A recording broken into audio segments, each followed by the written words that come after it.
गुरुवार पूरा special lunch आम घरे तो बो बन ये भात डाली आउ आमर आलू चटुणी पटल भजा जोटा कि मसला देकी करचंती भितर मसला देकी देखो भरुआ ये हूँ सजना साग भजा ये हूँ मो लंका अचार जोटा मुझे डेली नहले मत भल लगे यहाँ ट्राए करूँ नुआ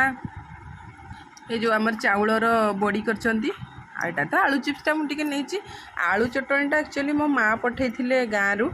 चटुणी पठे ना आलू पोड़ा पठे तो सका बो ताको खाई पखाड़ सहित आउ कि रही नाला माने रखा होता संतोष जेहेतु से खाई नथिले स्पेशल आसला घर आलू पोड़ा तो तांकर आलू पोड़ार चटुणी आ ये हूँ बैगण को भी मसला देकी बो भाजती आज खाइबाटी बहुत ही बढ़िया लगे मत लगुच तेणु आउ देरी न करी स्टार्ट करवा खाइबा सी तो रहिले खाइबा मते भी प्रबल भोक